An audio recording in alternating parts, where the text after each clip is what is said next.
Mengapa rakyat Indonesia membiarkan praktek KKN keluarga Jokowi? Presiden Indonesia sebelumnya tidak pernah melibatkan keluarganya dalam politik dan pemerintahan begitu terstruktur, sistematik dan masif.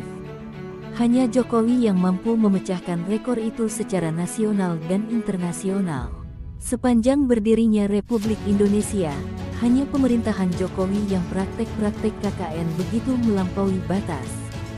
Serakah, rakus dan kejam menjadi representasi rezim yang belum pernah ada sepanjang pemerintahan yang berlaku di Indonesia. Jokowi seperti ingin mengubah NKRI menjadi negara monarki. Tak sekedar dianggap publik syarat korupsi, bahkan sebagian besar keluarga Jokowi dilibatkan dalam politik dan pemerintahan tanpa etika dan kepantasan. Partai politik, DPR, KPU dan MK serta TNI Polri telah menjadi bagian tak terpisahkan dari konspirasi kejahatan rezim di bawah kepemimpinan Jokowi. Mendukung kejahatan pemerintahan Jokowi berarti mendapat fasilitas uang dan jabatan. Bagi yang menentangnya, hanya penjara dan kematian yang didapat, setidaknya dimiskinkan. Anak, menantu, ipar dan kini keluarga besan Jokowi ikut memangku jabatan pemerintahan. Setelah Gibran menjadi wali kota Solo dan sekarang Wapres, Bobi Nasution menjadi wali kota Medan dan Anwar Usman tetap dipertahankan sebagai hakim MK. Publik kembali dikejutkan dengan pamannya Bobi Nasution yakni Beni Sinomba Siregar yang diangkat sebagai pelaksana harian Sekda Kota Medan.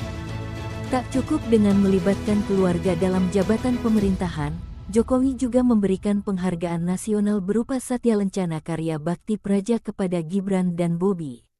Begitu parahnya Jokowi memerankan keluarga dalam praktek-praktek KKN. Jokowi benar-benar melampaui batas, lebih dari kejahatan konstitusi dan demokrasi. Keberadaan negara juga telah dianggap sebagai milik keluarga. Jokowi sepertinya sedang menyiapkan keluarga berencana, keluarga yang mengatur negara dengan perilaku KKN. Nilai-nilai, prinsip-prinsip dan pesan moral kebangsaan sebagaimana tertuang dalam Pancasila dan UUD 1945 telah dihancurkan Jokowi. Sepertinya selain KKN, dengan politik dinasti Jokowi terus membesarkan oligarki dan ingin menggantikan NKRI menjadi negara monarki.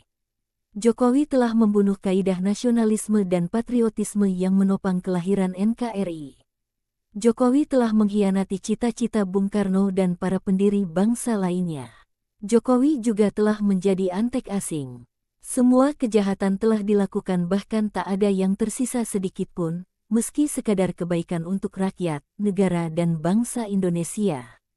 Jokowi hanya terus memelihara kemiskinan dan kebodohan rakyat agar bisa dimanipulasi dan terus melanggengkan kekuasaannya. NKRI diambang kehancuran, seiring Jokowi membangun keluarga berencana dan membangun KKN yang terstruktur, sistematis dan masif.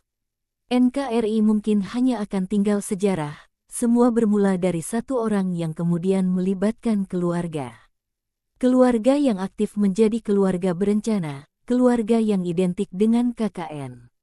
Keluarga sebagai fondasi masyarakat, baik buruknya keluarga menjadi baik buruknya bangunan kehidupan berbangsa dan bernegara.